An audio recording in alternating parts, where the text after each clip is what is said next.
क्या है एनएलपी, क्या हिस्ट्री रही है एनएलपी की? शॉर्ट में अगर देखें, एक एक व्यक्ति है जिसको एनएलपी के बारे में कुछ भी नहीं पता, तो हम इसको ये कह सकते हैं कि हम कुछ भी चीज़ लाते हैं ना खरीद के बाजार से, तो उसके साथ हमें एक मैनुअल मिलता है कि इसको यूज़ कैसे करना है। बिल्कुल। जैसे आप फ्रिज लेके आ रहे हो, कंप्यूटर, मोबाइल, इवन कुछ भी, छोटी हाँ, से छोटी चीज़। बिल्कुल। लेकिन है ना, जो हमारा माइंड है, इतना पावरफुल टूल है जिसको हम अपनी लाइफ को जैसे मर्जी क्रिएट कर सकते हैं, उसका मैनुअल जो है ना, वो हमें नहीं पता। जो एनएलपी है इसका रियल लाइफ में क्या एप्लीकेशन है, कहाँ कहाँ एप्लीकेशन आता है? जैसे एक तो आपने एग्जांपल दिया था कि मेंटल हेल्थ में, और भी कहीं जैसे रिलेशनशिप्स में या कोई बिजनेस कोई डेवलपमेंट में कहाँ कहाँ काम में आ सकता है? रियल लाइफ क्या यूज है एनएलपी? तो रियल लाइफ में जैसे मैंने बताया ना, हर क्षेत्र में, हर एरिया में आप यूज कर सकते हो। हेल्थ में तो आ ही गया, mental health, physical health. Finance में भी यूज कर सकते हो, जैसे सेल्स के लिए भी किसी को आजकल सबको सेल्स में टारगेट मिलता है, तो कहीं ना कहीं व्यक्ति को रहता है कि मेरे को मेरी सेल्स अच्छी नहीं है या सेल्समैन अच्छे नहीं होते, तो उनका जो लिमिटिंग बिलीफ है उसको चेंज करने में। ठीक है, स्पोर्ट्स में इवन ये जो विराट कोहली है, उसका अगर एक वीडियो मैंने देखा था, तो वो लोग भी इसको यूज करते हैं। बड़े बड़े विराट कोहली है, और ऋतिक रोशन है, दीपिका पादुकोण है। मेंटल और इमोशनल सपोर्ट सबको जरूरत होती है, स्पेशली जो ये हाई प्रोफाइल या ऐसे वर्क में आ जाएगा जहाँ लाइफ बहुत स्ट्रेस है, इनके ऊपर बहुत प्रेशर होता है। शायद इनको तो आपसे और मेरे से बहुत ज्यादा जरूरत है। जरूरत सबको है, आपको, मुझे, सबको कहीं ना कहीं इमोशनल सपोर्ट की जरूरत होती है। लेकिन मेरे ख्याल से जो इस लेवल पे, उनको तो कहीं ना कहीं इनके लिए मोटिवेशन बहुत जरूरत है, जो शायद मेडिटेशन से या एनएलपी से इनको इजीली मिल सकता है। हमारे बुजुर्ग कहते हैं कि जब भी बोलो अच्छा बोलो, कभी भी कुछ बुरा मत बोलो, क्योंकि कहते हैं 24 घंटे में एक बार अपने जबान पे सरस्वती माता विराजमान होती है, और उस टाइम जो बोलते हैं वैसा ही हो जाता है। ये एक पुरानी कहावत है, लेकिन आज के मॉडर्न डे में 1970 दशक के बाद में इसे एनएलपी का नाम दिया गया है, न्यूरो लिंग्विस्टिक प्रोग्रामिंग। ये बेसिकली वही कॉन्सेप्ट के ऊपर आधारित है कि अपन जो बोलते हैं वैसा ही हो जाता है। इस एनएलपी का काफ़ी उपयोग में आजकल लिया जा रहा है, मेंटल हेल्थ के ट्रीटमेंट में या साइकोलॉजी में या बहुत सारे फील्ड में इसका यूज़ लिया जा रहा है। आज इसी विषय में डिटेल में बात करने के लिए हमारे साथ हैं डॉक्टर किरण स्वामी जी। किरण जी, आपका बहुत बहुत स्वागत है जिंक पॉड पे। हम चाहते हैं आप हमारी जनता को अपने बारे में बताएं कि आप आज इस विशेष लाइन में कैसे पहुंचे और आपकी क्या हिस्ट्री रही है, तो हमारी जनता को कृपया करके बताएं। सबसे पहले तो मैं आपको बहुत धन्यवाद देना चाहूँगी दिल से कि आपने इस पॉडकास्ट के लिए मुझे आमंत्रित किया। और मेरा नाम है डॉक्टर किरण स्वामी। मैं एक लाइफ कोच हूँ और बहुत सारी मॉडलिटीज़ पे काम करती हूँ, जैसे लॉ ऑफ अट्रैक्शन, मेडिटेशन और न्यूरो लिंग्विस्टिक प्रोग्रामिंग, जो मैंने रिसेंटली 2-3 सालों से स्टार्ट किया है। हम सबके जीवन में कई ऐसी चीज़ें होती है, तब क्या है, हम बाकी सबसे हटके कुछ अलग सोचने पे एक तरह से कह सकते हैं कि मजबूर हो जाते हैं। तो ऐसी सिचुएशन मेरी लाइफ में एक बार आई, तो मतलब उस समय कोई भी व्यक्ति, मतलब फैमिली, जॉब, सब कुछ, आप ऐसे सोचो कि सब कुछ ही छूट गया। तो उस समय एक पुस्तक थी जिसे मैंने पढ़ के अपने जीवन में ट्रांसफॉर्मेशन बहुत हद तक जीवन को बदला। और उस समय मेरे दिमाग में जैसे एक ख्याल आया कि हर व्यक्ति के लाइफ में ऐसी सिचुएशन आ सकती है, और एक पुस्तक अगर मेरा इतना जीवन में परिवर्तन कर सकती है, तो मुझे इस क्षेत्र में और काम करना चाहिए। और इस तरह मैंने अलग अलग मॉडलिटीज़ को सीखा, जैसे लॉ ऑफ अट्रैक्शन, एनएलपी, और सबसे ज़्यादा जो मेरे को हेल्प की वो की मेडिटेशन ने। तो मैंने मेडिटेशन के भी कई प्रकार के कोर्स किए। इवन मैं विपश्यना 10 डेज मेडिटेशन, जो कि इस तरह से होता है कि आपको वहाँ बात भी नहीं करनी होती और सिर्फ आपको 11 घंटे एक दिन के अंदर ध्यान करना होता है, तो वो मैंने सीखा। और तब से मैं अलग अलग लोगों की जितनी मेरे से हो सकती है हेल्प करने की कोशिश करती हूँ। और कुछ सवाल है ज़िंदगी के जो दिमाग में अलग अलग तरह से आते हैं कि क्यों जीवन में ऐसी चीज़ें हो जाती है जिनसे हमारे कोई लिंक नहीं होता, तो उसके लिए भी मैं इस दिशा में प्रयास करती रहती हूँ। आई होप कि मेरे जो भी सवाल है उनका आंसर धीरे धीरे मुझे भी मिले, और आपके भी ऐसे कोई सवाल है जिनका उत्तर मैं दे सकती हूँ, तो आप मुझे मेरे नंबर पे कांटेक्ट करके कभी भी पूछ सकते हैं। बहुत बहुत धन्यवाद मैम इतना सुंदर इंट्रोडक्शन देने के लिए। Thank you. तो आपने जो अभी इंट्रोडक्शन दिया उसमें आपने बताया कई मॉडलिटीज पे आप काम करते हैं, तो मुझे उसमें से एक जो काफी इंटरेस्टिंग सी चीज लगी वो लगी एनएलपी, न्यूरो लिंग्विस्टिक प्रोग्रामिंग जिसको कहते हैं। आजकल मैं देख रहा हूँ कि काफी इंटरनेट वगैरह पे इसको देखने को मिलता है एनएलपी के बारे में, और हमारा सौभाग्य है कि आज हमें आप यहाँ पे आए हैं हमारे मंच पे और आप बताएंगे हमें एनएलपी के बारे में, तो अपन शुरू इसी से करते हैं जी। कि क्या है एनएलपी, क्या है और क्या हिस्ट्री रही है एनएलपी की। शॉर्ट में अगर देखें, एक एक व्यक्ति है जिसको एनएलपी के बारे में कुछ भी नहीं पता, तो हम इसको ये कह सकते हैं कि हम कुछ भी चीज़ लाते हैं ना खरीद के बाजार से, तो उसके साथ हमें एक मैनुअल मिलता है कि इसको यूज कैसे करना है। बिल्कुल। जैसे आप फ्रिज लेके आ रहे हो, कंप्यूटर, मोबाइल, इवन कुछ भी, छोटी हाँ, से छोटी चीज। बिल्कुल। लेकिन है ना, जो हमारा माइंड है इतना पावरफुल टूल है जिसको हम अपनी लाइफ को जैसे मर्जी क्रिएट कर सकते हैं, उसको हम मैनुअल जो है ना वो हमें नहीं पता। और उसके मैनुअल के पता नहीं होने की वजह से हमारी लाइफ में बहुत सारी चीज़ें गलत हो जाती है। कि भाई एक मशीन है, ठीक है, उसका यूज़ आप इस तरह से कर रहे हो, आपको पता ही नहीं है कि आपको कैसे यूज़ करना है। अगर आपने उसका गलत यूज़ कर लिया तो आपको वो जीवन में नुकसान देगा, और अगर आप उसका सही यूज़ करके तो आप एक स्वर्ग जैसी ज़िंदगी भी जी सकते हो। तो एनएलपी वो टूल है जो आपको सिखाता है कि आपके माइंड का यूज़ आपको अपने जीवन में किस तरह से करना है, उसका आप ज़्यादा से ज़्यादा बेनिफिट किस तरह से ले सकते हो, किस तरह आप अपने जीवन को एक खुशनुमा जीवन बना सकते हो, बजाय इसके कि एक हम देखते हैं कि कई लोग होते हैं जिनके पास सब कुछ होता है, मतलब उनके पास हर तरह से सारे सुकून होते हैं, फिर भी उनका जीवन ऐसा लगता है कि बस बहुत ही दुखी आत्मा है।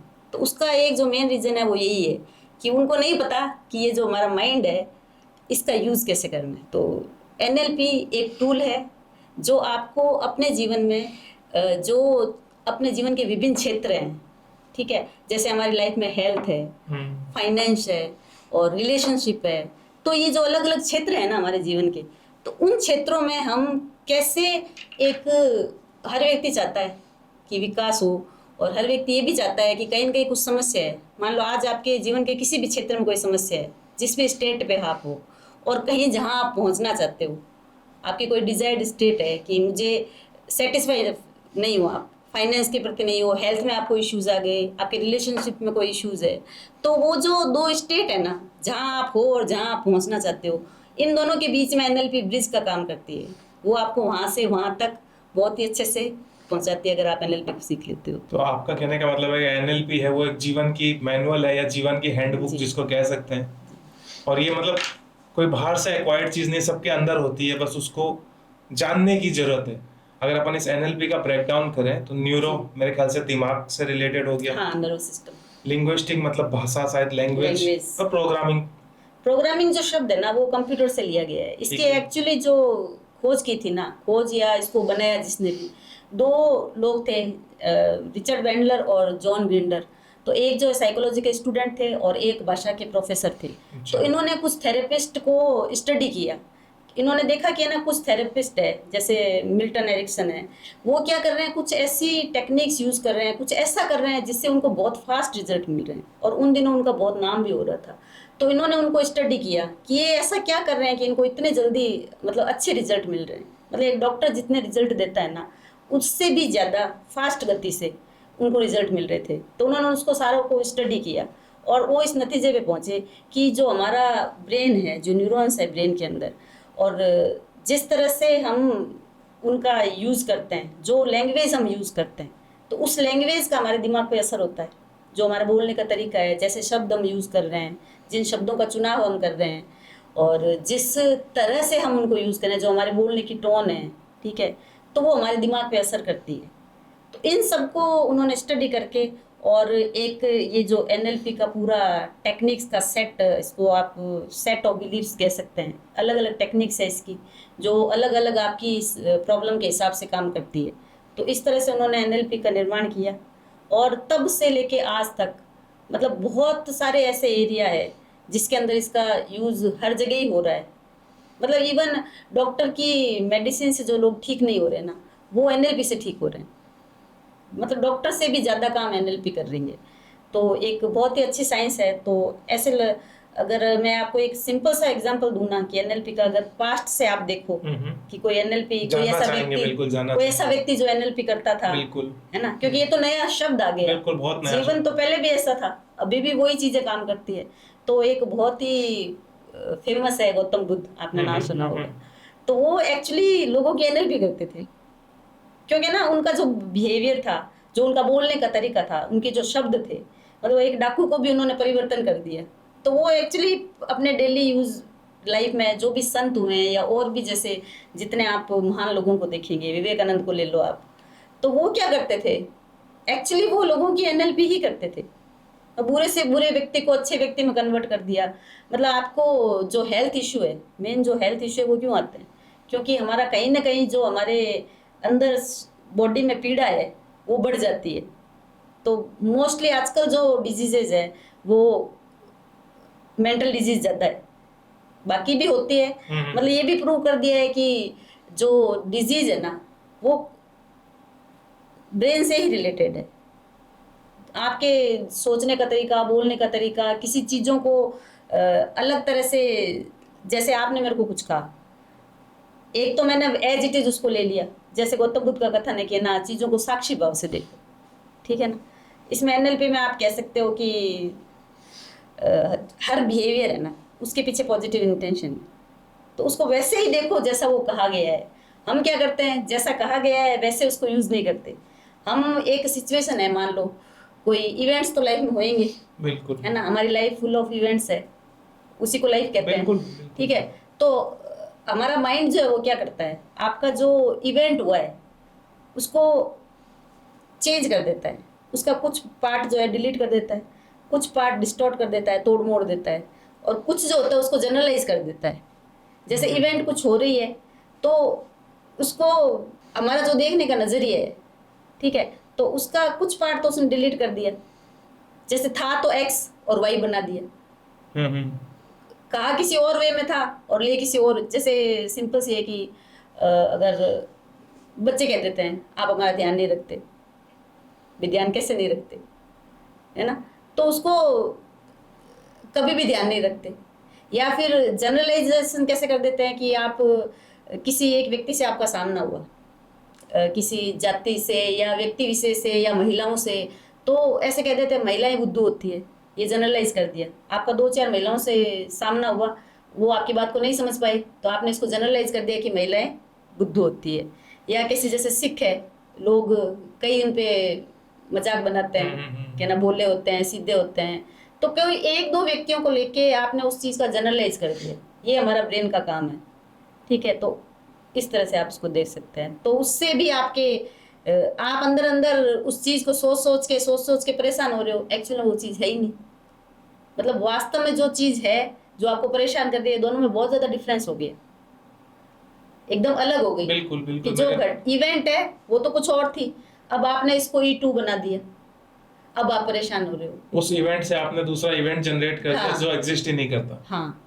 और अब क्या है, एनएलपी से आप क्या करते हो, अब कोई इवेंट हुआ, ठीक है, अब उसको आपने इस तरह से चेंज कर दिया, तो अब आपके जो डिस्कम्फर्ट आ रहा है, जो आपके डिजीज आ रही है, जो आपके माइंड में थॉट्स आ रहे हैं, वो आप 3 तरह से स्टोर करते हो। या तो आपने उस इवेंट को विजुअली स्टोर कर लिया, ठीक है, कि ये इवेंट हुई, आपने उस वीडियो को एज इट इज आपने स्टोर कर लिया।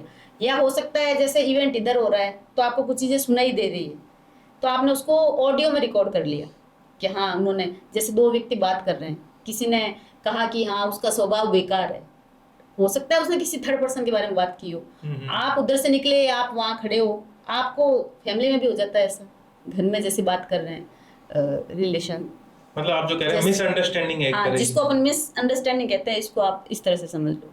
तो उसने उस इवेंट को वैसे स्टोर कर लिया। अब सब एक जैसे नहीं होते, है ना, कुछ इग्नोर कर देते हैं, कुछ में इतनी समझ होती है कि हाँ ये चीज़ ऐसे थी, ठीक है, लेकिन जिसमें नहीं है ये समझ, उसके साथ ट्रॉमा हो गया, उसने विजुअल या ऑडियो, या फिर कई बार क्या होता है कुछ बच्चे या जो भी व्यक्ति है वो बहुत सेंसिटिव होते हैं, तो उनके सामने आपने जो नॉन वर्बल बिहेवियर है ना, वो भी अगर आपने कर दिया, जैसे आपने उनको ऐसे तीखी नज़र से देख लिया या उनको इम्पोर्टेंस नहीं दी, उनकी बात को नहीं सुना, तो वो एक फीलिंग क्रिएट हो जाती है, मेंटली इफेक्ट होता है कहीं ना। हाँ, तो वो फीलिंग बॉडी में कहीं स्टोर हो गई।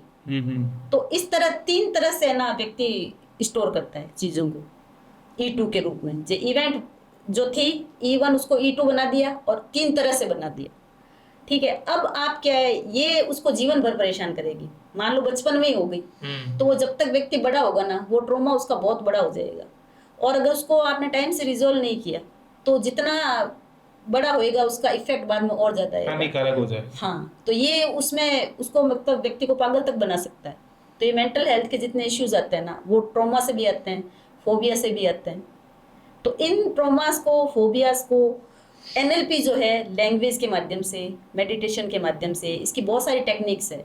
तो वो टेक्निक्स अल्टीमेटली क्या काम करती है, आपके उस विजुअल को हटाती है, या आपका जो ऑडियो बज रहा है अंदर ही अंदर, जब आप किसी से बात कर रहे हो, मान लो किसी ने कहा भाई मुझे तुमसे बहुत प्यार है, पेरेंट्स बच्चों को कह रहे हैं, अंदर उसके क्या आ रहा है, उस दिन तो मेरे को थप्पड़ मारी थी, उस दिन तो मेरे बारे में ऐसे कह रहे थे, वो ऑडियो अंदर अंदर बोलते रहेंगे, थॉट प्रोसेस चल रहा है। हाँ, वो ऑडियो आवाज सुनाई देगी उसको, है ना, आवाज सुनाई देगी या कोई फीलिंग होगी। तो ये चीजें पर्सनैलिटी के हिसाब से, कुछ बच्चे होते हैं उनको कोई फर्क नहीं पड़ता, कुछ के आगे जाके ट्रॉमा बन जाता है, मेंटल वेलनेस के इश्यूज आ जाते हैं। तो इनको जो अलग अलग तरीकों से एनएलपी की टेक्निक्स के द्वारा हम सॉर्ट आउट कर सकते हैं। बहुत बहुत बढ़िया तरीके से बताया मैम। जब जब आप ये बोल रहे थे ना, मेरे दिमाग में, मेरे सबकॉन्शियस माइंड में जो चल रहा था, मैं वो भी बताना चाहूंगा।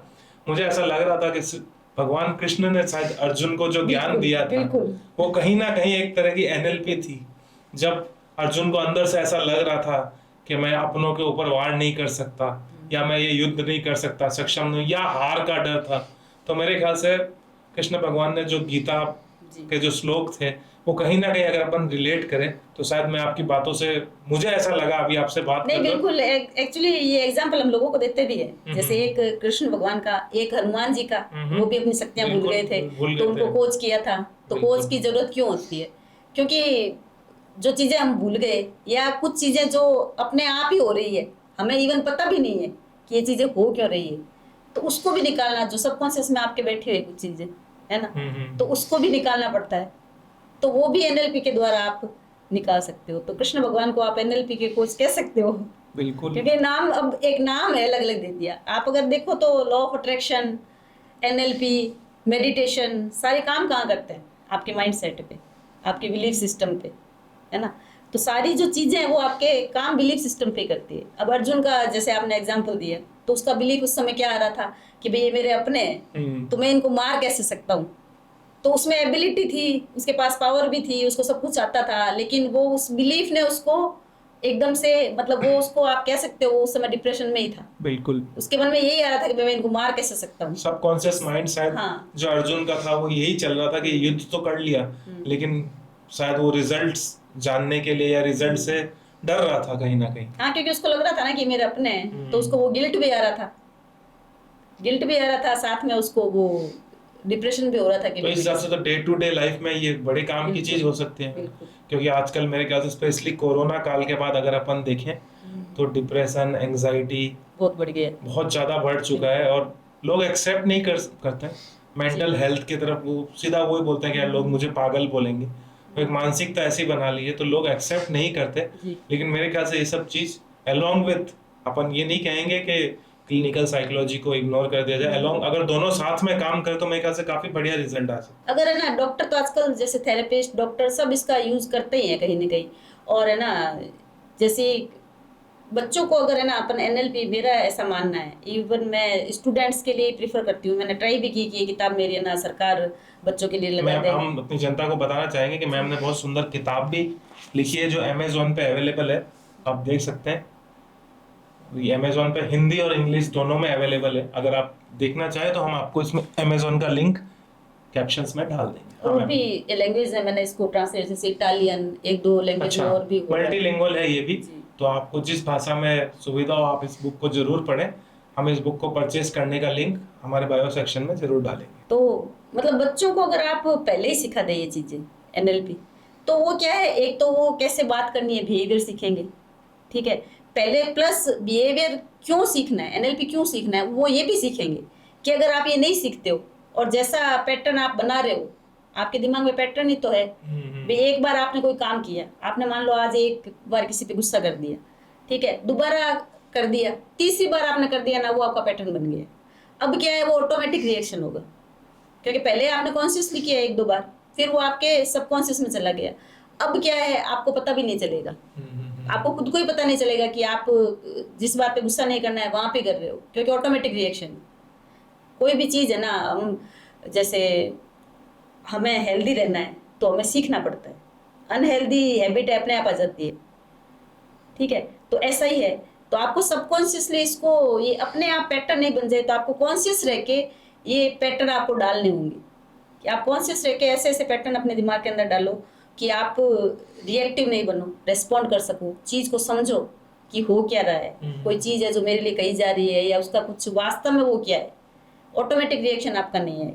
तो अपने डेली टू डेली बिहेवियर है, उससे क्या है आप अपनी अब पहले क्या था, पहले मेडिटेशन ऋषि मुनि करते थे, है ना, ये चीज़ें वो यूज़ करते थे क्योंकि ज़रूरत नहीं थी।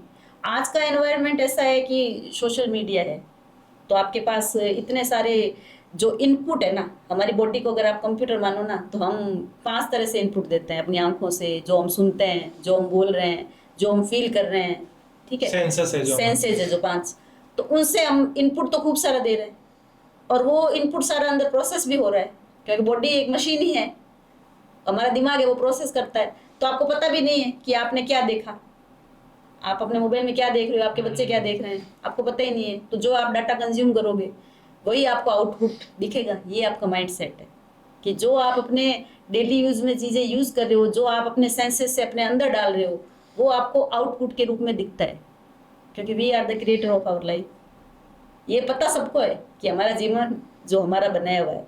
अब पास्ट बर्थ तो किसने देखा, मैंने नहीं देखा, तो मैं उसके बारे में कुछ नहीं कह सकती।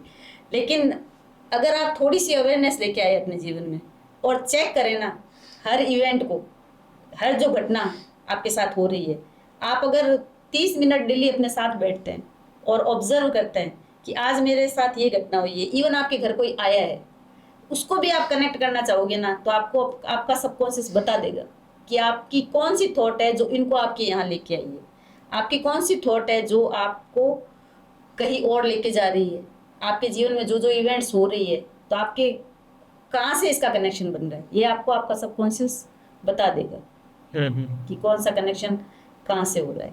मतलब इतना पावरफुल आपका माइंड है।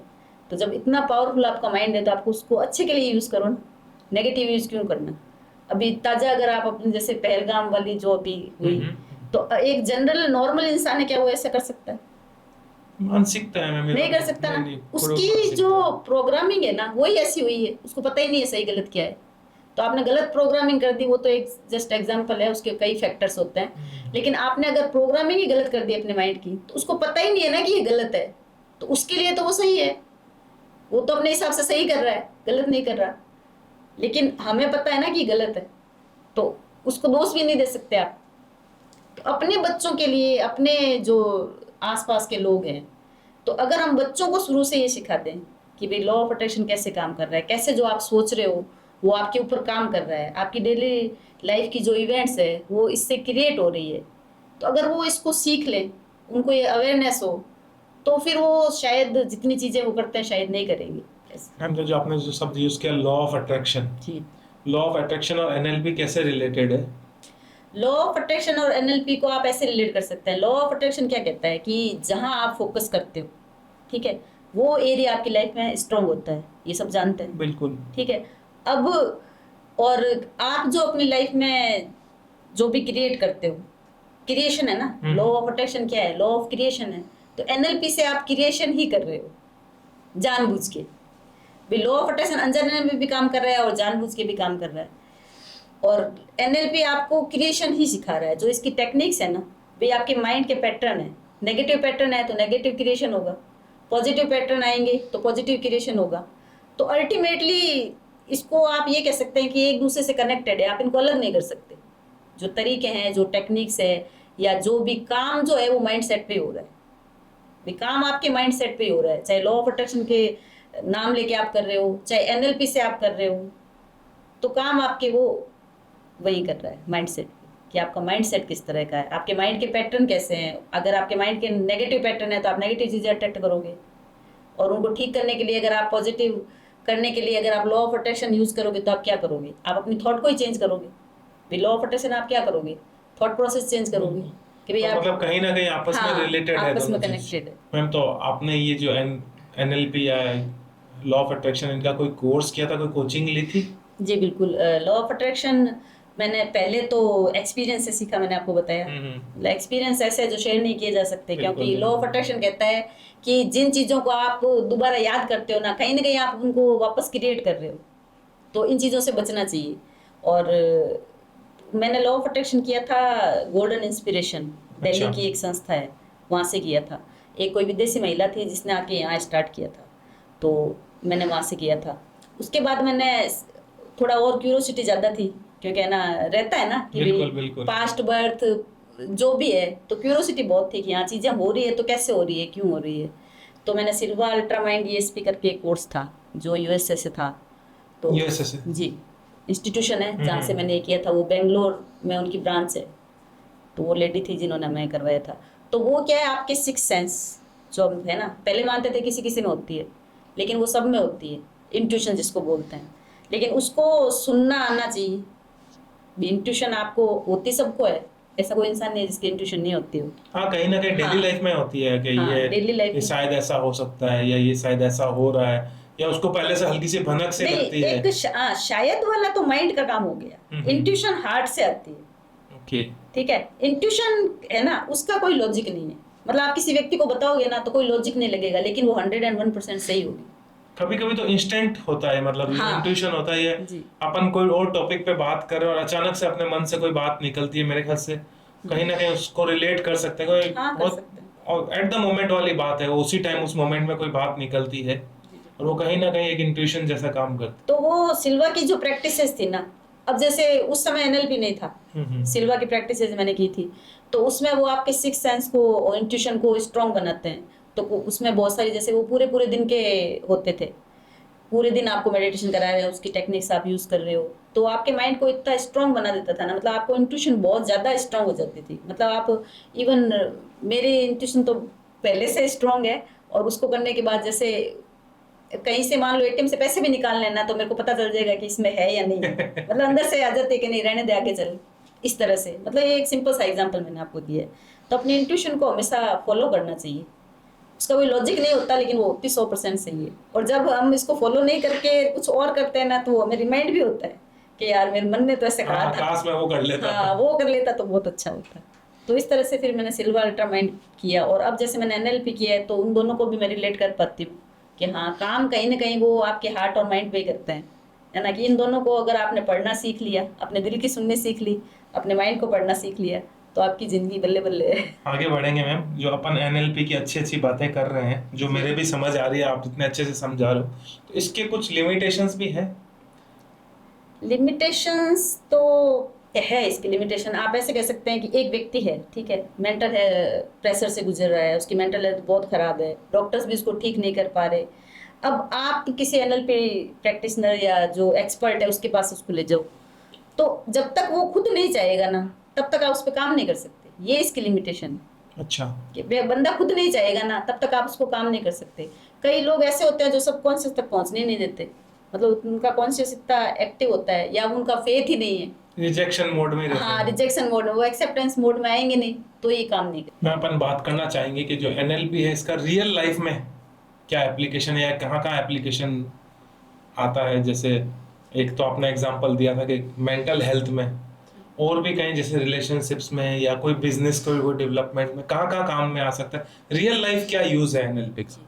तो रियल लाइफ में जैसे मैंने बताया ना, हर क्षेत्र में, हर एरिया में आप यूज कर सकते हो। हेल्थ में तो आ ही गया, mental health, physical health, finance में भी यूज कर सकते हो। जैसे सेल्स के लिए भी, किसी को आजकल सबको सेल्स में टारगेट मिलते हैं, तो कहीं ना कहीं व्यक्ति को रहता है कि मेरे को, मेरी सेल्स अच्छी नहीं है, या सेल्स मैन अच्छे नहीं होते, तो उनका जो लिमिटिंग बिलीफ है उसको चेंज करने में, ठीक है। स्पोर्ट्स में इवन ये जो बड़े बड़े अभी रिसेंटली ये विराट कोहली है, उसका अगर कोई, अगर एक वीडियो मैंने देखा था, तो वो लोग भी इसको यूज करते हैं। बड़े बड़े विराट कोहली है, और ये ऋतिक रोशन है, दीपिका पादुकोण है। मेंटल और इमोशनल सपोर्ट सबको जरूरत होती है, स्पेशली जो ये हाई प्रोफाइल या ऐसे वर्क में आ जाएगा जहाँ लाइफ बहुत स्ट्रेस है, इनके ऊपर बहुत प्रेशर होता है। शायद इनको तो आपसे और मेरे से बहुत ज्यादा जरूरत है। जरूरत सबको है, आपको, मुझे, सबको कहीं ना कहीं इमोशनल सपोर्ट की जरूरत होती है। लेकिन मेरे ख्याल से जो इस लेवल पे उनको तो कहीं ना कहीं इनके लिए मोटिवेशन बहुत जरूरत, जो शायद मेडिटेशन से या NLP से इनको इजीली मिल सकता है। जैसा कि आपने बताया कि मेडिटेशन कोर बेसिक इसका मेडिटेशन है, आपने काफी लंबे लंबे मेडिटेशन कोर्स किए, तो मतलब ये क्या एक प्री रिक्विजिट है कि एनएलपी करने के लिए मेडिटेशन करना जरूरी है? नहीं, मेडिटेशन की ये जो एनएलपी की टेक्निक्स है ना, उनमें मेडिटेशन यूज होता है। अगर आप मेडिटेशन कर रहे हो ना, जो बंदा मेडिटेशन कर रहा है ना, तो उसके लाइफ को समझने की जो दृष्टिकोण है ना, वो इतना स्ट्रांग हो जाता है कि फिर ये डिप्रेशन ये चीजें उसमें आती नहीं। मतलब आप कंटिन्यूअस अगर डेली बेसिस पे आप मेडिटेशन करते हो तो ये चीजें आप में आएंगी ही नहीं। फिर आप बहुत अलग लेवल पे मेंटली स्ट्रांग हो जाएंगे। हाँ, आप इतने स्ट्रांग हो जाओगे, आपको चीजें समझ में आने लग जाएगी, जो लाइफ का तरीका है, वे ऑफ लाइफ है, वो समझ में आ जाएगा। फिर आपकी क्या है, ब्लेमिंग खत्म ही हो जाएगी। एक बार आपने मेडिटेशन स्टार्ट कर दिया ना, तो आपकी ब्लेमिंग खत्म ही हो जाएगी, और जहाँ ब्लेमिंग खत्म हो गई ना, वहाँ सब सॉर्ट आउट अपने आप हो जाएगा। क्योंकि जो ये नेगेटिव पैटर्न है, अगर आप डिप्रेस भी फील कर रहे हो किसी भी एरिया में, चाहे हेल्थ हो, रिलेशनशिप हो, तो उसका कारण मेन है कि एक तो आप ब्लेमिंग उस पे, उस एनर्जी पे हो आप, कि आप ब्लेम कर रहे हो। तो आप ये सोच रहे हो कि जो मेरे लाइफ में हो रहा है उसका कारण कोई और है, जबकि हकीकत में तो कारण आप ही हो। जिस समय आपने ये एक्सेप्ट कर लिया कि my life is my responsibility, 100% charge अगर आपने ले लिया, तो आपकी ब्लेमिंग खत्म हो गई। और ब्लेमिंग खत्म हो गई तो फिर आपको कोई चीज़ करने की जरूरत ही नहीं है। फिर आपका जो माइंड है ना, वो प्रॉब्लम से जो सॉल्यूशन पे आ गया कि अच्छा मेरी लाइफ में ये चीज़ है, तो इसका कारण कहाँ है, पहले तो आप वो ढूंढोगे कि इसका कारण क्या है, और कारण ढूंढने के बाद आप ये सोचोगे इसको सॉल्यूशन क्या है इसका, तो फिर आपको ये चीज़ें परेशानी नहीं करेगी। इसलिए मेडिटेशन एक बहुत जरूरी पार्ट है, इंपॉर्टेंट फैक्टर है इस हाँ। और टेक्निक्स की अगर हम बात करें तो आपके माइंड में जो पैटर्न है उनको बदलने का तरीका क्या है कि पहले तो आपके उन माइंड के पैटर्न्स की खोज करनी पड़ेगी कि कौन सा पैटर्न आपको समस्या दे रहा है। फिर वो जो नए पैटर्न उसमें डाल लेंगे, तो उसकी जो टेक्निक्स है वो मेडिटेशन के थ्रू, उसकी जो प्रैक्टिसेज है उस वो आपको मेडिटेशन के थ्रू ही ले जाएगी। क्योंकि आपके जो माइंड के है ना लेवल होते हैं, कि आप हम जैसे अभी बात कर रहे हैं तो हम बीटा लेवल पे बात कर रहे हैं, ठीक है। अगर आपको मैनिफेस्टेशन करना है, आपको एनएलपी की टेक्निक्स आपके दिमाग में डालनी है, तो बीटा के बाद आता है अल्फा लेवल। उसमें जाके आप जो हम विजुअलाइजेशन करते हैं डेली रूटीन पे, जो हम बैठे बैठे जैसे कहते हैं सपने लेते रहते हैं ना, सोच रहे हैं कि ये कल हम वहाँ जाएंगे, वहाँ हम ये करेंगे, ये एक तरह से विजुअलाइजेशन है, ये भी एनएलपी है। आप उसको पहले से डिजाइन कर रहे हो कि कल मैं ये करूँगा वो करूँगा। अगर पॉजिटिव कर रहे हो तो ठीक है, अगर नेगेटिव में चले गए तो नेगेटिव क्रिएशन हो गया आपका। तो वो अल्फा लेवल में मैनिफेस्टेशन जो होता है। इसके अलावा जो डीप थेरेपी होती है, जो थेरेपिस्ट थेरेपी करते हैं, या एनएलपी की एकदम जो डीप में जाके आप करते हो, तो थीटा और डेल्टा लेवल पे होती है। उसमें जो आपका कॉन्शियस है वो एकदम बंद होता है। बीटा लेवल में आपका कॉन्शियस सुपर एक्टिव होता है, अल्फा लेवल में वो एकदम आपको होश तो रहता है, लेकिन अपन एक लेवल में अलग ही चले जाते हैं। थीटा लेवल में और डेल्टा लेवल में क्या है, आपका कॉन्शियस बिल्कुल डीएक्टिवेट होता है। तो उस समय जो ये थेरेपिस्ट है, या उस समय जब आप एनएलपी करते हो किसी की, जो थॉट आप उसके डालते हो, जो पैटर्न आप उसके डालते हो, तो सीधे उसके सबकॉन्शियस में जाते हैं और उसका असर बहुत अधिक होता है। तो इसीलिए जो एक्सेप्टेंस में नहीं होते ना, उनके साथ काम करना बहुत मुश्किल होता है। क्योंकि एक तो वो एक्सेप्टेंस में नहीं होंगे, तो उनका कॉन्शियस एक्टिव रहेगा, वो कॉन्शियसली ही सारी चीज़ें, मतलब सुनेंगे भी तो वो ये कहेंगे ये क्यों कर रहे हैं ऐसे, ये मेरे को ऐसे क्यों कर रहे हैं, ऐसे कहने से कोई होता है डिनायल क्या? मोड में रहेंगे। हाँ, एक्सेप्ट ही नहीं करेंगे तो सबकॉन्शियस में जाएंगे ही नहीं। तो वो ना तो अल्फा लेवल में भी नहीं जाएंगे, तो बीटा लेवल पे ही कॉन्शियस रहेंगे, तो फिर वो चीज़ें काम नहीं करेगी। मैम, हम चाहेंगे कि हमारे जनता के लिए और इजी करने के लिए हम एक लाइव एग्जांपल से इसकी बात करते हैं एनएलपी की, कि आजकल अपन देखते हैं कि बच्चे बहुत चिड़चिड़े हो रहे हैं। मतलब सबके घर पे छोटे बच्चे हो, चाहे किसी भी एज ग्रुप के, बहुत चिड़चिड़े हो रहे हैं। तो उनका चिड़चिड़ापन इतना होती है कि उनकी जो माँ होती है वो भी कहीं ना कहीं फिर चिड़चिड़ी हो जाती है एक लेवल पे जाके। तो वो एज ए एनएलपी के द्वारा या अपने वर्ड्स के द्वारा ऐसा क्या बोले कि उनके बच्चों का चिड़चिड़ापन खत्म नहीं तो कुछ कम तो हो ही हो। बच्चों के मामले में तो जैसे पहले हमारे पेरेंट्स थे, तो वो एकदम खुद ही इतने ना प्रेम भरे थे, तो उनकी लैंग्वेज ऐसी होती थी। क्योंकि ना लैंग्वेज जो है बॉडी पे बहुत, हमारे ऊपर, जो बच्चों के ऊपर, बड़ों के ऊपर भी बहुत प्रभाव डालती है। तो किस तरह से आपकी, एक तो बॉडी लैंग्वेज, एक आपके जो शब्द है जो आपने यूज़ किए हैं, और एक आपकी टोन है, ये तीन चीज़ होती है जो प्रभावित करती है, ठीक है, कि आपका बिहेवियर क्या है। तो आप बच्चों को चिड़चिड़ा होने का कारण जो है, एक तो आप इतना सोशल मीडिया चला रहे हो तो आपकी टोन भी बदल गई, ठीक है। बिल्कुल। फिर आपके अंदर ये भी है कि हम बड़े हैं, अगर बच्चों के बारे में बात करें, उनका भी प्रेशर इतना हो गया एजुकेशन को लेके हर तरह से। तो आपको अपनी बॉडी लैंग्वेज चेंज करनी पड़ेगी, अपनी टोन बदलनी पड़ेगी, और कैसे शब्द आप यूज़ करते हो, सबसे जो इम्पोर्टेंट चीज़ है शब्द आप कैसे यूज़ कर रहे हो, उनका बहुत प्रभाव पड़ता है। तो अपने शब्दों का चुनाव बहुत सोच समझ के करें, अपने टोन को अच्छा रखें, और अपने बॉडी लैंग्वेज है उसको बहुत ही प्रेममय बनाए, क्योंकि अब जो बच्चे हैं ना उनको ईगो बहुत हर्ट होता है। पहले ऐसा नहीं था, मदर ने थप्पड़ लगा दी सहन कर जाते थे। आजकल छोटी छोटी चीजों में बच्चों का ईगो हर्ट हो जाता है। तो हमें अपने बिहेवियर को बहुत चेंज करना पड़ेगा। आजकल के जो बच्चे हैं उनके लिए हमें अपनी टोन, बॉडी लैंग्वेज सब कुछ बदलना पड़ेगा, तभी कुछ हो सकता है। मैम, लाइफ हर लेवल पे आज स्ट्रेस है, जी। लाइफ के हर लेवल पे स्ट्रेस है। तो अपन ने बात करी छोटे बच्चों जैसे चिड़चिड़ापन है, वैसे जो ये कॉलेज गोइंग जो अभी न्यू जनरेशन है जिसको अपन टीनेज कह सकते हैं, उनके लाइफ में एनएलपी क्या रोल प्ले कर सकती है, उनके आने वाले भविष्य के लिए एनएलपी कैसे फायदा पहुंचा सकती है, उसके बारे में बताएं। टीनेज वाले जो बच्चे हैं, कॉलेज स्टूडेंट है या स्कूल वाले जो स्कूल पास आउट करके गए हैं, उनको मैं ये कहना चाहूँगी कि 3-4 चीज़ें हैं जिनका आप ध्यान रखो। तो उससे क्या है, आपकी लाइफ में जो एनएलपी है वो बहुत काम करेगी। मतलब आपको एनएलपी टर्म को निकाल के भी उन 3-4 चीज़ों पे ध्यान रखोगे ना, तो सबसे पहले एनएलपी में एक वैल्यूज़, ठीक है, आपकी वैल्यूज़ क्या है, जो भी आपकी वैल्यूज़ है। आपको म्यूज़िक पसंद है, आप एक ईमानदार व्यक्ति हो, आपको आउटिंग पसंद है, या आपको घर में रहना पसंद है, ठीक है। तो ऐसे करके अपने 10 वैल्यूज़ निकालो लाइफ के अंदर, जो भी काम आप कर रहे हो, चाहे आप कुछ भी कर रहे हो सकता है कई बार बच्चों को सब्जेक्ट वो उस समय पता नहीं करते, कोई भी सब्जेक्ट ले लेते हैं, अब उनमें मज़ा नहीं आ रहा। और काम, जॉब ले लेते हैं, क्योंकि आजकल सरकारी जॉब के पीछे लोग इस तरह भागते हैं कि मतलब उनको कुछ भी मिल जाए, तो फिर क्या होता है, उनको सेटिस्फेक्शन मिलता नहीं। तो उनको क्या करना चाहिए, अपनी वैल्यूज़ है ना, सबसे पहले तो अपनी वैल्यूज़ निकालो कि आपकी 10 वैल्यूज़ कौन सी है। 10 में से उनको आपस में कंपेयर करो कि इन 10 में से भी अगर 5 चाहिए तो क्या चाहिए। वो 5 वैल्यूज़ आपने निकाल ली। अब आप अपने जो पूरे दिन का रूटीन है वो इस तरह से बनाओ कि वो 500 वैल्यूज़ है ना वो उसमें शामिल हो, भाई वो कोई भी एक पार्ट छूटे नहीं। फिर क्या है, आप कुछ भी काम कर रहे हैं या आप जॉब कुछ और कर रहे हैं, मान लो मैं टीचिंग कर रही हूँ लेकिन मेरा इंटरेस्ट म्यूज़िक में, ठीक है, लोगों की हेल्प करने में, तो जिस दिन मैं गाना नहीं सुनूंगी या जिस दिन मैंने किसी की हेल्प नहीं की तो मेरे को वो फुलफिलमेंट नहीं मिल पाएगा।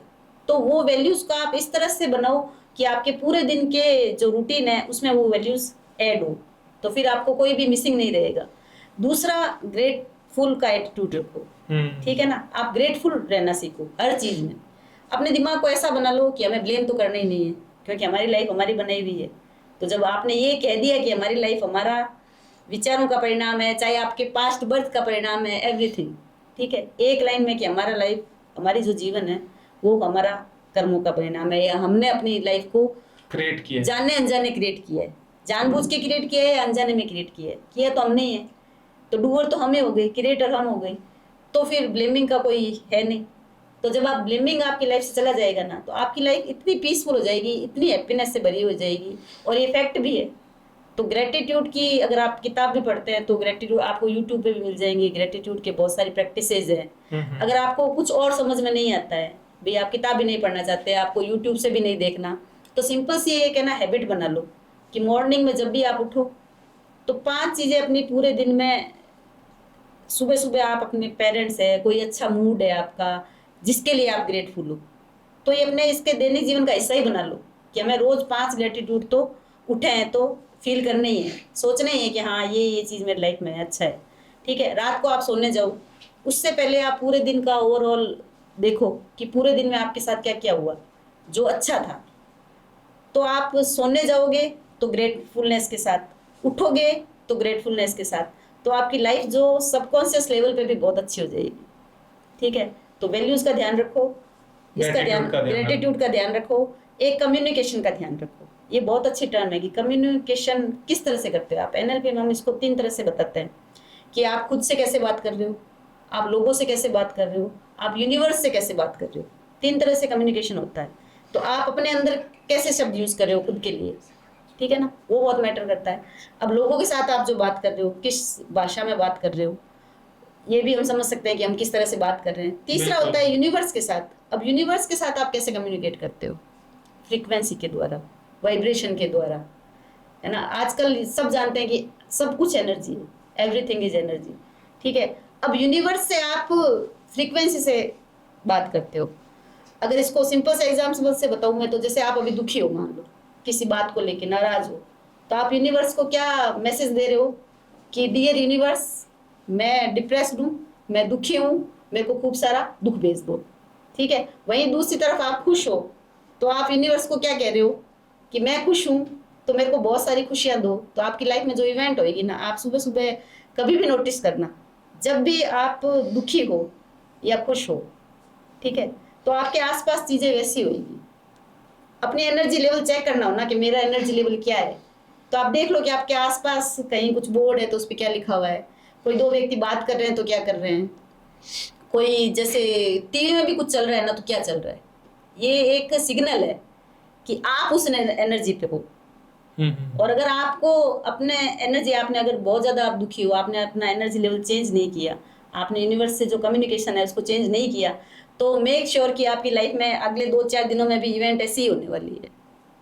तो या तो आप अवेयर रह के इनको चेंज कर लो, नहीं तो फिर आपने देखा होगा कई बार है ना, जैसे घर में किसी की डेथ हो गई तो लगातार है ना 2-3 चीज़ें खराब ही होती जाती है। किसी का एक्सीडेंट हो गया, कोई गिर गया, तो ये अल्टीमेटली होता क्यों है? क्योंकि हम सारे नेगेटिव एनर्जी पे आ गए। इतनी अवेयरनेस रखो कि आपको पता है कि नेगेटिव एनर्जी है, कारण मैं हूँ, चाहे कोई और भी है, तब भी अपनी एनर्जी जो है उसको चेंज कर लो।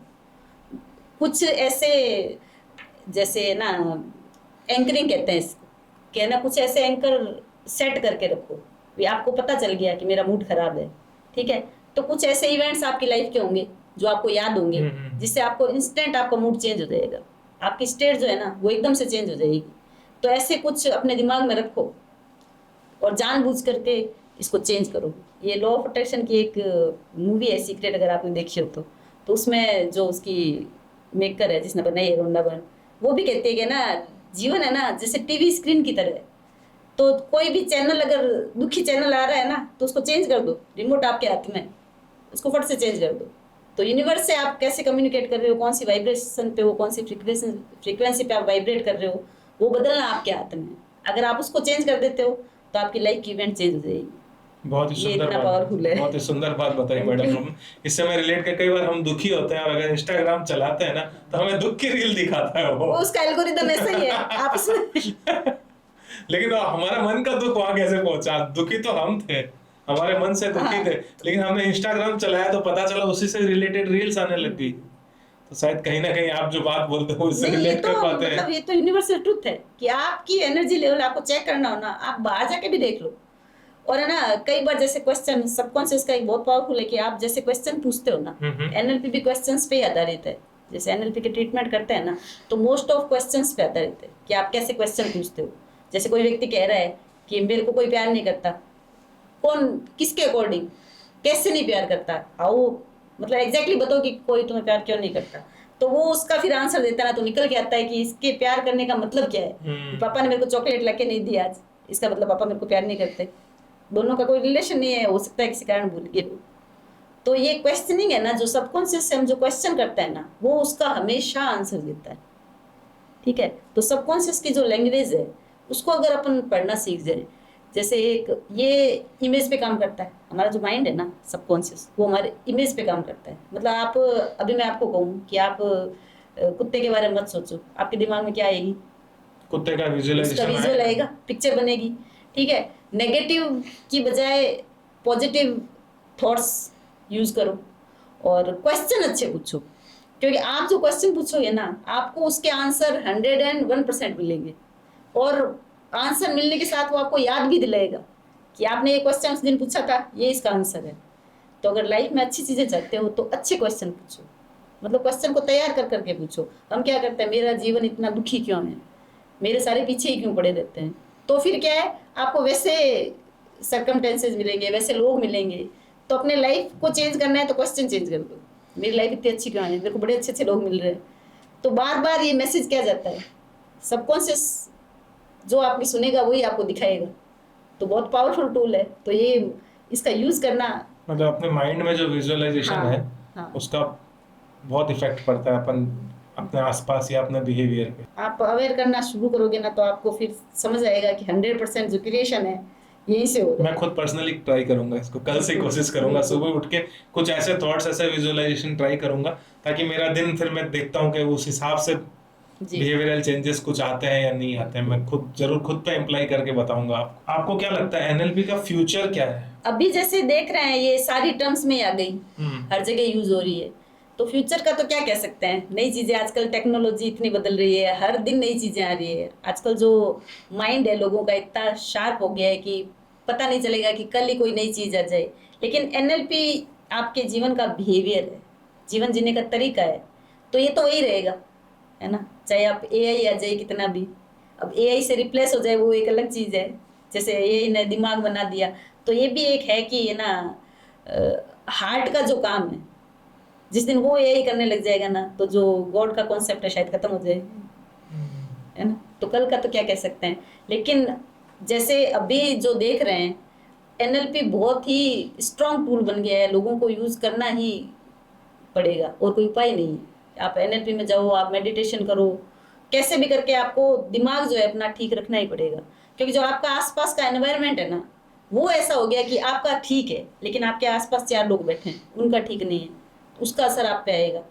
अगर आपने सदगुरु को अगर आपने देखा होगा तो उन्होंने जैसे कहा भी है कि आने वाले टाइम में इतने मेंटल पेशेंट होंगे कि आप हर घर में देखोगे, तो आप खुद अफेक्ट नहीं हो उससे, तो आप अपने आप को हेल्दी रखो, अपने फैमिली को हेल्दी रखो, तो उसके लिए आपको सीखनी पड़ेगी। तो हर घर में हर व्यक्ति इसको जाने अनजाने सीखेगा, कोई जानबूझ के सीखेगा, कोई अनजाने में सीखेगा। मैम जैसे आपने बताया था शुरू में कि आप 3-4 साल से ये एनएलपी प्रैक्टिस कर रहे हैं, सीख रहे हैं, हाँ। तो आपने एनएलपी हीलिंग करी होगी किसी किसी के साथ, तो आपका कोई ऐसा कोई वाक्य, कोई ऐसा इंसिडेंट आपको याद हो जो बताने लायक हो, शेयर करने लायक हो? हाँ, बहुत सारे होते हैं। जैसे एक कोई हस्बैंड वाइफ थे, तो उनमें 5 साल से बन नहीं रही थी, उनमें मतलब नेगेटिव आ गया कि हो गई लड़ाई कोई बात पे, तो उनके जा नहीं रहा था। तो उनको जैसे कई 8-10 सेशन मैंने दिए, तो 10 सेशन के अंदर उनका मतलब इतनी बॉन्डिंग अच्छी हो गई कि जहाँ तलाक होने वाली थी वहाँ फिर से वो साथ रहने लग गए। एक डॉक्टर थी, आउट ऑफ राजस्थान से थी, तो वो कॉलेज में थी, उसके कुछ दिमाग में ऐसे कोई आजकल रिलेशनशिप हो जाते हैं किसी के साथ, तो उससे बहुत ज़्यादा डिप्रेशन में थी, उसको ऐसे लग रहा था भाई सुसाइड ही कर लेगी। अब व्यक्ति क्या होता है, डिप्रेशन में होता है ना, तो उसको नेगेटिव थॉट कंटिन्यूस आती है, तो उसका क्या है, फ्यूचर दिखना उसको बंद हो जाता है, उसको ऐसे लगता है कि अब कुछ नहीं है। अभी ऐसे बहुत सारे केस होते हैं जिसमें व्यक्ति के पास सब कुछ होता है लेकिन फिर भी वो सुसाइड की तरफ जाता है। तो उस समय उनको सिर्फ एक होप देनी होती है, उनका जो शिफ्ट है ना वो प्रॉब्लम से सॉल्यूशन पे लाना होता है, उनको फ्यूचर दिखाना होता है। तो एनएलपी में एक फ्यूचर टाइमलाइन करके टेक्निक है, जिससे क्या है व्यक्ति को 100 साल तक का फ्यूचर दिखा देते हैं, तो व्यक्ति वहां से भी वापस आ जाता है। मतलब एक व्यक्ति जो सुसाइड करने की सोच रहा है, वो अगले 100 साल के लिए उसको क्या करना है वो उसकी प्लानिंग करने लग जाता है। तो इस तरह की टेक्निक्स यूज करके भी मैंने लोगों को फायदा पहुंचाया है। बहुत बढ़िया, सुन के बहुत अच्छा लगा मैम कि एनएलपी डेली लाइफ में इतना यूज आ रहा है, रिलेशनशिप्स में, जैसे पहले आपने बताया स्टूडेंट लाइफ में, इवन बच्चों के लिए। तो कहीं ना कहीं आपको लगता है कि ये लाइफ का एक जरूरी हिस्सा बनना चाहिए या कहीं ना कहीं करिकुलम में आना चाहिए? बिल्कुल, मैं बता रही हूँ ना आपको, मैंने ना किताब के लिए प्रयास काफी किया, हालांकि अभी तक सफल नहीं हुआ। मैं कोशिश करूंगी कि आगे सफल हो जाए। तो मैं चाहती हूँ कि ये जो किताब है ना, खुशी की किरण, इसको हिंदी में ही मैंने इसलिए लिखा। ज़्यादा मेरा सरकारी स्कूल में मैं जैसे अध्यापिका हूँ, तो मेरा फोकस उन बच्चों के लिए ज़्यादा रहता है, क्योंकि वो ऐसे माहौल में बड़े होते हैं जहाँ उनके पास कोई रिसोर्सेज नहीं होते, संसाधन की कमी होती है। तो अगर वो इसको पढ़े ना, तो उनको पता है कि अच्छा हम भी कुछ कर सकते हैं। नहीं तो हमारा माइंडसेट क्या रहता है कि हम तो गरीब परिवार से हैं, हम क्या करेंगे, हम तो कुछ कर ही नहीं सकते। लेकिन आपको जब ये पता चलता है कि रिसोर्स जो है ना वो आपके अंदर है, आपको पहचानने पड़ेंगे, आपको उस पर काम करना पड़ेगा फोकस करके।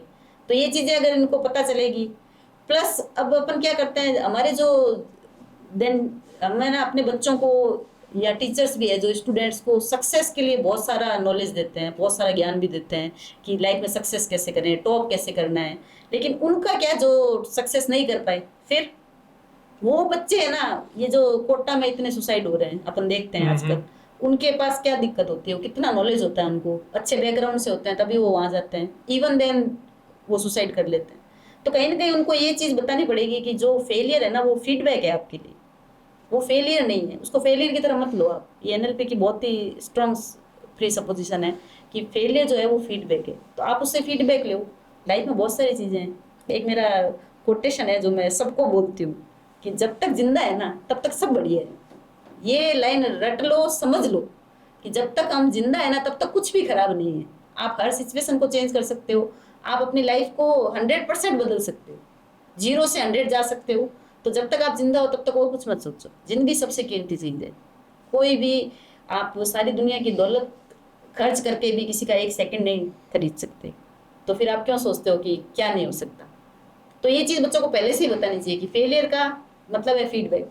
उससे फीडबैक लो।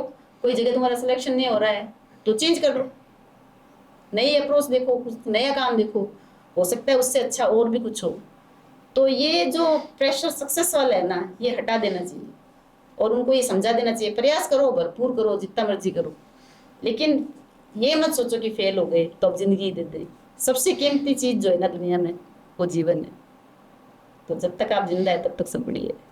जब तक जिंदा है तब तक सब बढ़िया है। सब बढ़िया है। बहुत कुछ ही हो सुंदर रहा हो बात। आपके, चाहे लाइफ में बम भी फूट रहे हो, चाहे युद्ध ही हो रहा हो, लेकिन जब तक आप जिंदा हो ना तब तक सब कुछ बढ़िया है। मैम जैसे अपन ने अभी बातचीत करी, मैंने आपको एग्जांपल दिया था कृष्ण भगवान ने जो अर्जुन को जो उस टाइम ज्ञान दिया था, वो मेरे ख्याल से कहीं ना कहीं एज ए एनएलपी, कहीं ना कहीं ऐसा नहीं लगता कि हमारे प्रधानमंत्री मोदी जी भी एनएलपी कोच की तरह काम कर रहे हैं? करते हैं। तो जितने है ना फेमस, जितने है ना सक्सेसफुल लोग हैं, हम्म। तो वो खुद की एनएलपी खुद कर लेते हैं, लोगों की कर देते हैं, बिल्कुल है ना। जितने बिजनेसमैन हैं, बिल्कुल, आज पूरा देश उनको सुनता है और कहीं ना कहीं इम्प्लाई करने की कोशिश करता है। ठीक है, नेगेटिव्स हर जगह होते हैं, लेकिन मैक्सिमम लोग उसको पॉजिटिव वे में लेते हैं और कहीं ना कहीं उनके बातों से काफी इंप्रेस होते हैं और उनको अपने डेली लाइफ में लाना चाहते हैं।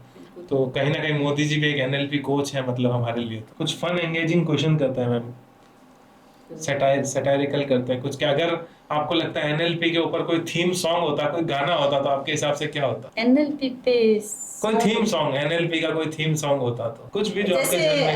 हाँ, अगर है ना शाहरुख खान का गाना अगर आपने सुना हो तो चांद तारे तोड़ तोड़ लाऊं, लाऊं, हाँ हाँ। तो वो एनएलपी का एक परफेक्ट उदाहरण है कि उसने पहले ही उस गाने को ऐसा सेट कर रखा है अपने दिमाग में कि मेरे को फ्यूचर में क्या करना है ना, कि मेरे को चांद तारे भी तोड़, मतलब सारी दुनिया पर मैं छाऊं, ठीक है, मेरे आगे मेरे पीछे हाथ जोड़े दुनिया भागे। तो ये उसने जो मैनिफेस्ट आप देखो कर लिया ना, आज उसकी जो पोजीशन है, उस गाने का एक एक वर्ड है ना वो उस पे सूट करता है। वो मतलब कई बार उससे परफेक्ट थीम सॉन्ग ढूंढ दिया मैं वहां पे, इंस्टेंटली ढूंढ दिया। इसी में एक और मेरा अगला क्वेश्चन है, कोई ऐसा फिक्शनल कैरेक्टर जो आपको लगता है एनएलपी को डिनोट कर सकता है? कोई फिल्म से कोई कैरेक्टर हो या कोई किताब से कोई कैरेक्टर हो ऐसा? फिल्म से आपने जब भी मेट देखी होगी, हम्म। है ना, तो वो जो करीना कपूर है उसको है ना वो कहता है गालियां निकाल, हाँ। है ना, वो एनएलपी की एक टेक्निक है, उसको बोलते हैं कथारसिस। Catharsis catharsis. के ना एक्चुअली क्या होता है, जैसे कोई किसी ने अपने को कुछ कहा तो अपने अंदर से ना आ तो रहा होता है, लेकिन कहीं ना कहीं हम सोचते हैं चाचा है, मम्मी है, पापा है, तो बोलते नहीं है, या कोई दोस्त है तो बोलते नहीं है। तो वो इमोशंस जो होते हैं ना, वो वर्ड्स जो होते हैं, वो अंदर ही अंदर क्या है, घूमते रहते हैं, उछलते रहते हैं, लेकिन बोल नहीं पाते। तो वही आपके है ना डिजीज का कारण भी बनते हैं, ट्रोमा भी बनते हैं। तो जो कथारसिस है ना, जैसे उसमें तो उसने कहा कि जम के गालियां निकाल, वो खूब गालियां निकालती है और एकदम रिलैक्स हो जाती है कि हाँ मैं रिलैक्स हो गई। इसमें ये कथारसिस की एक प्रक्रिया करवाते हैं, बाहर के देशों में भी करवाते हैं। 2 तरह से करवाते हैं। एक आप लिख के कर सकते हो कि भाई आप बैठो, कॉपी पेन लो और जो दिमाग में आ रहा है सब कुछ लिखो, सारा ही लिखना है, पढ़ाना नहीं है किसी को। वो सारा लिख के उसको फाड़ के जला दो, ठीक है। तो वो आपके जो अंदर जो विचार आ रहे थे ना, वो आपके दिमाग से खाली होके पेपर पे आ गए। तो कई लोग इससे नहीं खाली होते, बहुत ज्यादा भरे हुए होते हैं। तो उधर बाहर के देशों में, अपने इंडिया में तो नहीं, बाहर के देशों में एक टेक्निक होती है कि है ना व्यक्ति पैसे खर्च करके उसको एक जगह भेजते हैं जहाँ उसने तोड़ टीवी फाड़ फ्रिज, कर, हाँ, ये हो गया इंडिया में भी काफी चल वो रहा होते है। हैं, हाँ वो लकड़ी देके उसको कहे इसको फोड़। हाँ, ये तो इंडिया वो में भी सारा चालू उसका है। जो नेगेटिव इमोशन फ्रस्ट्रेशन है, निकालता है हाँ, अपना कहीं ना सारे कहीं। उसके जो अंदर पड़े हुए होते हैं ना, वो सारे निकल जाते हैं। बहुत बढ़िया, दोनों ही सवाल के बहुत बढ़िया जवाब मिले। तीसरा एक और सवाल है मेरा मैम, क्या बहुत सरप्राइजिंग है अनयूजुअल वे जहाँ एनएलपी यूज हुआ है, चाहे आपने नहीं किया, आपने, लेकिन पढ़ाई के दौरान कहीं आपको कोई ऐसा किस्सा हो कि कोई सरप्राइजिंग वे में एनएलपी का कहीं यूज हुआ हो? मैम एक मूवी जिसका आपने भी जिक्र भी किया था, सीक्रेट, बुक भी है उनकी, हाँ, द सीक्रेट। वो मैंने भी नेट पे पढ़ा था और आपने भी बताया कि एनएलपी की काफी उसमें, मतलब उससे काफी कुछ देख सकते हैं। तो आप उसकी उसी के बारे में संक्षेप में कुछ बताएं। सीक्रेट बुक है ना, वो लॉ ऑफ अट्रैक्शन पे बनाई है रोंडा बर्न ने, कि लॉ ऑफ अट्रैक्शन के 3 प्रिंसिपल है। एक तो कि जो समान चीजें हैं वो समान चीजों को आकर्षित करती है, और एक है कि जहाँ आप अपना सारा ध्यान डालोगे ना, वो चीज़ लाइफ में स्ट्रांग होएगी, ठीक है। और थॉट बिकम्स थिंग्स, मतलब जो चीज़ें हैं ना, जो आपके विचार है ना, वो वस्तुएं बन जाती है। तो इसको इस तरह से समझो आपकी, आप यहाँ भी सारी चीज़ें देख लो। शुरुआत में क्या थे, एक थॉट भी, जिसने मोबाइल बनाया उसके दिमाग में क्या था कि मेरे को किसी से बात करनी है तो मैं कैसे करूं, तो एक विचार आया, फिर उससे रिलेटेड थॉट्स और आते गए, और अंत में वो चीज जो है बन के हमारे वस्तु है, सामने हाँ, आ गई। बिल्कुल। तो थॉट बिकम थिंग्स, ये इस तरह से। दूसरा है कि जहां भी आप फोकस करोगे वो आपकी लाइफ में स्ट्रांग होगा। तो अगर इसके अपने जीवन में इसको अगर देखें, तो अगर आप हेल्थ पे ज़्यादा फोकस कर रहे हो, कहीं ना कहीं आपका फाइनेंस छूट गया, आप रिलेशनशिप पे फोकस कर रहे हो ज़्यादा, तो आपकी रिलेशनशिप तो बहुत स्ट्रांग हो गई, हेल्थ खराब हो लेकिन गई। हेल्थ खराब हो गई। या फिर आप बिजनेस में चले गए तो बाकी सारी चीज़ें छूट गई। सही बात है। वाइफ, जैसे आइंस्टीन है, वो रिसर्च में गया, उसकी वाइफ उसको छोड़ के चली गई। तो इस तरह से मतलब एक जहाँ जिस एरिया पे आप ज़्यादा फोकस कर रहे हो वो स्ट्रांग आपकी लाइफ में हो रहा है। और समान चीज़ें समान चीज़ों को आकर्षित करती है। ये सबसे अच्छा एग्जाम्पल है एनएलपी का, कि आप जो दिमाग में सोच रहे हो ना, उसको अट्रैक्ट कर रहे हो। अब आप चाहे जो भी सोच रहे हो, अगर आप कुछ अच्छा सोच रहे हो तो आपकी लाइफ में वो अच्छी चीज़ें आ रही है। और अगर आप कुछ उल्टा सोच रहे हो अनजाने में, भाई अनजाने में जैसे हमारे अंदर हो भी आ गया कि मैं कहीं जा रहा हूँ, मेरा एक्सीडेंट नहीं हो जाए, तो वैसे तो होता या नहीं होता, वैसे हो जाएगा, क्योंकि कहीं ना कहीं आपने उसको अट्रैक्ट कर लिया। तो इसलिए अपने शब्दों को अच्छे से यूज़ करें और देखें कि आपको जीवन में क्या चाहिए। तो इस पे आजकल बहुत सारी टेक्निक्स आती है कि आपको लॉ ऑफ अट्रैक्शन यूज़ करना है, तो आप क्या करो, अफर्मेशन करो, विजुअलाइजेशन करो, दोनों काम करेंगे, ज़बरदस्त करेंगे। तो अफर्मेशन एक तरह से वो बिलीफ ही है आपका, कि आपका बिलीफ कुछ और है, उसको आप नए सिरे से बदल रहे हो। मान लो कहीं ना आप, कहीं मैनिफेस्ट कर रहे हो उसको। मैनिफेस्टेशन ही है law of attraction. Law of attraction का दूसरा नाम मैम, मैनिफेस्टेशन। तो ये लॉ ऑफ अट्रैक्शन होता है, कुछ लॉ ऑफ रिपल्सन भी होता है? प्रकृति के जैसे एक ही नियम नहीं है ना, इसके लॉ ऑफ अट्रैक्शन तो जिसके जैसे एक पार्ट है। जो यूनिवर्सल नियम है बहुत सारे हैं, लॉ ऑफ गिविंग है, लॉ ऑफ ग्रेटिट्यूड है, और भी बहुत सारे हैं। तो सारों को मिला के सबसे ज़्यादा फोकस लॉ ऑफ अट्रैक्शन पर इसलिए है क्योंकि आजकल सबको फटाफट चीज़ें चाहिए, है ना, कि मेरे को करोड़पति बनना है तो फटाफट बनना है, मेरे को ठीक होना है तो फटाफट होना है। तो ये चेक वाला तो आजकल बहुत ही जो है एग्जाम्पल है, बहुत चल रहा है कि आप उसकी सीक्रेट की साइट से चेक डाउनलोड करो, उसमें जो अमाउंट आपको चाहिए वो भरो, और आप अपने सामने उसको विजन बोर्ड पे लगाओ। तो मैनिफेस्ट करो उसको। मैनिफेस्ट करो उसको। होती है चीज़ें, होती है आपकी बिलीफ से, आपके अंदर आप उसको देख रहे हो, आपके अंदर ये हो रहा है, ये कहाँ से आएगा, कहाँ से आएगा, कहाँ से आएगा, नहीं आएगा। आपने उसको सोच के छोड़ दिया ना, अगर असली, अगर आप लॉ ऑफ अट्रैक्शन को कैसे काम करता है समझे ना, तो ये आपके दिमाग में कोई चीज़ है, ठीक है, आपका उसके साथ अटैचमेंट नहीं है, आपने सोची कि ये मेरे को चाहिए, आपका उसके साथ अटैचमेंट नहीं है, तो वो चीज़ आपकी लाइफ में बहुत जल्दी आएगी। और कहीं आपका अटैचमेंट उसके हो गया, नहीं मिली, नहीं मिली, नहीं मिली, तो आप उसका नेगेटिव मैनिफेस्टेशन कर रहे हो, तो वो आपसे मिलने में आपको बहुत टाइम लगेगा। तो इसका ये है कि आपको जो चीज़ चाहिए उसको आप सोचो, फिर उससे डी अटैच हो जाओ। अच्छा। है ना, उससे अटैचमेंट मत रखो। और ज़्यादा फास्ट मैनिफेस्टेशन तभी काम करता है, कोई चीज़ सोची और वो हो गई। आपको कुछ चाहिए, कहीं आपने देखा, उस पर अच्छा से रेस्पॉन्ड करो, उसको अच्छी कॉम्प्लीमेंट दो। कोई चीज़ आपको अच्छी लगी, मान लो आपको कोई गाड़ी अच्छी लगी, तो ये सोचो कि ये मेरे को लानी है, लानी, इसकी बजाय आप उसको अच्छा सा कॉम्प्लीमेंट दो, यार कितनी अच्छी गाड़ी है, मेरे को भी ऐसी चाहिए। तो हो सकता है वो आपकी लाइफ में जल्दी आए। सही बात। और अगर आप उसको लैक फील करोगे तो फिर वो कमी वाला एहसास है, वो मैनिफेस्टेशन होने नहीं देगा। मैम, आपकी पर्सनल लाइफ में जी। एनएलपी ने आपको कितना चेंज किया है, कितना इफेक्ट किया? अब मेरे को जो लोग पहले जानते थे, मतलब मैंने अपनी लाइफ को इतना ट्रांसफॉर्म किया है कि जो पहले लोग जिन्होंने मेरे को 10 से 1 साल से देखा नहीं होगा ना, वो मेरे को पहचान नहीं पाते। मतलब मैंने अपनी लाइफ में इतना ट्रांसफॉर्मेशन किया है। मैं इस तरह से, मेरी अपब्रिंगिंग हुई कि जिस घर में हम रहते थे, जैसे फादर है बहुत जल्दी एक्सपायर हो गए, और ससुराल है तो 1-1.5 किलोमीटर में ससुराल था, तो मतलब स्कूल है तो वो भी मेरे घर और ससुराल के बीच में। तो 35-36 साल तक की जो मेरी लाइफ है वो 1.5-2 किलोमीटर, ना कहीं जाना ना कहीं आना। इवन मम्मी छोड़ने आती थी, ससुराल भी आना है तो घर में लाइट चली जाती तो मैं बाहर आके बैठ जाती, इस तरह की मेरी लाइफ थी। तो फिर बाद में कुछ जैसे जीवन में घटनाएं हुई, हस्बैंड एक्सपायर हो गए, इस तरह से, तो फिर मतलब जो लड़की या जो महिला घर से बाहर अंधेरे में आके बैठ जाती थी लाइट जाने पर, आज मेरे को आप है ना पूरे वर्ल्ड में कहीं भी भेज दो, मैं अकेले चली जाती हूँ, मेरे को किसी की ज़रूरत नहीं होती। तो ये चीज़ें मैंने ना, ये अपने दिमाग को अलग अलग जो है ना ये विचार दे के मैनिफेस्ट किए। ऐसे मतलब घर से बाहर भी निकलती थी ना उन दिनों में, तो मैं ऐसे सोचती थी कि यार मेरे को गली में कोई दिखे नहीं तो मैं निकलूं कैसे, मतलब इस तरह से विचार आते थे क्योंकि अंदर वो पीड़ा वगैरह इतनी थी। तो सोचती थी कि हाँ मैं जा रही हूँ कोई भी नहीं है, मतलब ये छोटी सी हल्का सा एग्जांपल मैंने। फिर मैं जैसे बाई एयर कहीं जाना है तो उसके लिए भी हिम्मत चाहिए कि कहीं जाना है, बिल्कुल कभी निकले ही बिल्कुल। नहीं, किसी के साथ भी नहीं निकले। या ये जो ट्रेनिंग्स में मैं जाती थी लॉ ऑफ अट्रैक्शन की, ये पहली बार नोएडा में थी लॉ ऑफ अट्रैक्शन की ट्रेनिंग मैंने की। तो उस समय जैसे फैमिली में और भी लोग थे तो कहते थे नोएडा कैसे जाएगी, घर से कभी बाहर नहीं निकली, वहाँ तो लोग भी इतने बदमाश होते हैं। और फिर जो जिनसे मेरी बात हुई तो वो भी क्या है, जैसे वो इंग्लिश के थे, उनकी हिंदी थोड़ी अलग तरह की होती है ना, तो मन में विचार किया आता था कि तो बोल ही अलग से रहे हैं। लेकिन फिर है ना अपने आप को तैयार किया कि नहीं मैं अकेली जा सकती हूँ, मैं चली जाऊंगी। तो इस तरह से बाहर निकली तो अपने आप को बहुत ज़्यादा चेंज कर लिया मैंने। एक घूंघट में, इतने घूंघट में रहती थी और अब ये सारी ट्रेनिंग्स, बच्चा मेरे को कहता है कई बार, पहले कहता था कि आप है ना ABCD पढ़ाते हो, आप क्या NLP कर रहे हो, आप क्या लॉ ऑफ अट्रैक्शन सीख रहे हो।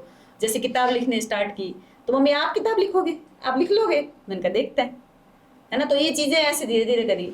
और इस ऐसे स्कूल में बैठे थे एक बार, तो बहुत साल पहले की बात है, तो मैं किताबें बहुत पढ़ती हूँ, मेरी आदत है। तो मैडम में जैसे कहती थी कि ना आप बहुत किताबें पढ़ते हो, क्या करोगे। मैंने कहा मैं किताब लिखूंगी भी, और देखना आप, मैं ना हर है ना महीने में 2 बार दिल्ली जाऊंगी, कहीं ना कहीं मेरी किताब को कोई अवार्ड मिलेगा या कुछ भी होएगा। तो इस तरह से तो आपने हंसते थे। मैनिफेस्ट किया हाँ, उसको ऐसा। वो कहते थे कि बावड़ा हो गया। मैडम एक थी वो ऐसे कहती थी आप बावड़े हो गए। अब वो मिलते हैं ना तो वो कहते हैं कि नहीं आप कहते थे, आपने वास्तव में इसको मैनिफेस्ट कर लिया। तो लोग मिल जाते हैं, जैसे इंटेंशन ऐसी थी कि भाई लोगों को सिखाना है। अंदर ये था ना कि बच्चों से ज़्यादा जुड़ाव है मेरा, तो बच्चों की हेल्प करनी है ताकि उनको मेंटल इशू नहीं हो। तो मेरे को ये संस्था भी मिल गई, तथागत फाउंडेशन। तो पहली बार किताब मैंने इनके लिए लिखी, तो फिर आगे फिर इस तरह काफी से। काफी इंस्पिरेशनल है मैम। हम चाहेंगे कि आप हमारी जनता को बताएं जो चाहता है कि वो भी NLP कोचिंग में जाए, या उसके मन से इच्छा है कि वो भी इस तरफ अपना कैरियर चुने, तो आप उनके लिए क्या कहना चाहेंगे? NLP में अगर आप कैरियर बनाना चाहते हो तो सबसे पहली चीज़ तो ये होनी चाहिए कि आपकी जो इंटेंशन है ना वो सर्व करने की होनी चाहिए। क्योंकि NLP की टेक्निक्स तब भी काम करते हैं जब हार्डली आप उसको इम्प्लीमेंट करते हो। आपका जो मेन फोकस है ना वो व्यक्ति की हेल्प करना होना चाहिए। ठीक है, आप इसको प्रोफेशनल भी बनाते हो तब भी आपकी इंटेंशन यही होनी चाहिए कि इस बंदे को मुझे ट्रांसफॉर्मेशन देना है। फिर आप उसके लिए चाहे कुछ भी चार्ज कर रहे हो। अगर आप हार्डली ये फील करते हो तो आप NLP सीखो। अगर आपको खाली प्रोफेशनल होना है तो फिर आपकी NLP काम नहीं करेगी। ठीक है। और अगर आप करना चाहते हो इंडिया में, अगर आप करना चाहते हो तो जैसे मैंने योगेंद्र सिंह राठौड़ सर से की बिल्कुल थी, मैम। उन्होंने NLP को इतना सरल बनाया मैंने ना। देखा है उनको काफी, मैंने हाँ उनके वीडियोस देखे हैं, और वो बहुत बढ़िया तरह से वो बताते हैं। मतलब इतना सिंपल, जितना जितना जी। सिंपल आप बता रहे हो, आप हाँ उन्हीं के स्टूडेंट रहे हो हाँ, बस। क्योंकि ना ये वैसे तो साइंटिफिक टर्म है, तो इसके हम्म, जो मेन लैंग्वेज है इसकी बहुत साइंटिफिक है, तो वो ना तो लोगों को समझ में आएगी और ना उससे कोई इम्पैक्ट आएगा। तो सर ने इसको इतना सरल किया है, और उसके अलावा भी उनका जो समझाने का तरीका है वो बहुत अच्छा है। और उनकी इंटेंशन ऐसे रहती है कि बस आप सीखो किसी भी तरह से। वो चाहते भी यही है कि ना सारे वर्ल्ड में ना जो कोच है ना वो हमारे इंडिया के हो, इसलिए वो उसको हिंदी में करवाते हैं जानबूझ के। अगर वो इंग्लिश में करे तो उनका बिजनेस बहुत अच्छा चले, लेकिन उनका ये है कि जो गुरु है ना वो इंडिया बनना चाहिए। तो इस इंटेंशन के साथ वो सिखाते हैं, बहुत अच्छे से सिखाते हैं। और जिस तरह से मेंटल हेल्थ के इश्यूज हो रहे हैं तो बहुत सारे लोगों की ज़रूरत भी है, तो आपको उनसे करना चाहिए। और इससे भी ज़्यादा अगर आप इंटरनेशनल लेवल पे आप चाहते हो कि नहीं मेरे को तो एकदम ही मास्टर बनना है, तो टोनी रॉबिन्स इसके लिए द बेस्ट कोच है। मैम एक कंट्रोवर्शियल सा सवाल है, जी NLP की क्रेडिबल कैसे है ये? मतलब कहीं ना कहीं इसको मान्यता तो कैसी मिली नहीं है अभी तक, जी। तो इसकी क्रेडिबिलिटी क्या है? अब मान्य देखो, जो साइंस है ना वो क्या है, खाली इस पे फिजिकल वर्ड पे काम करती है। ठीक है। NLP सब्जेक्टिव हो गई। आप रेकी के, आपने बहुत फेमस है, सुना है ना आपने रेकी। बिल्कुल है। तो रेकी कितनी फेमस है, लेकिन वैसे अगर आप देखो तो वो क्या है। लेकिन मैम रेकी तो कहीं ना कहीं सर्टिफाइड कोर्सेज होते हैं रेकी के, तो जो मेरे ख्याल से कहीं ना कहीं बैक्ड बाय UGC या गवर्नमेंट से है। लेकिन NLP का मैंने अभी तक, मेरे नॉलेज में ऐसा है नहीं कि बैक्ड बाय गवर्नमेंट या बैक्ड बाय UGC ऐसा कोई कोर्स है। इसलिए इसकी क्या क्रेडिबिलिटी, क्योंकि जनरली क्वेश्चन शायद मेरे ख्याल से आपके फील्ड से ही लोगों का ये क्वेश्चन उठेगा जो क्लिनिकल साइकोलॉजी पे प्रैक्टिस करते हैं, या जी। जो भी साइकेट्रिस्ट है जो NLP नहीं, आप जो सीबीटी या कोई और टेक्निक से प्रैक्टिस करते हैं, तो वो कहीं ना कहीं इसकी क्रेडिबिलिटी पे सवाल उठाते हैं। सवाल उठाते हैं, लेकिन है ना, आप ये देखो कि सब्जेक्टिव से आप इनकार तो कर नहीं सकते, है ना। जो जितने ये संत है या जो स्पिरिचुअलिटी में जाते हैं, तो उसका कहीं कोई अगर आप प्रमाण मांगोगे तो वो क्या देंगे भी? किसी ने जो चीजें हैं वो सब्जेक्टिव में देखते हैं, उसका कोई प्रमाण नहीं है। तो इसी तरह एनएलपी से रिजल्ट आपको मिल रहे हैं, जो रिजल्ट मेडिकल साइंस नहीं दे पा रही वो रिजल्ट एनएलपी दे रही है।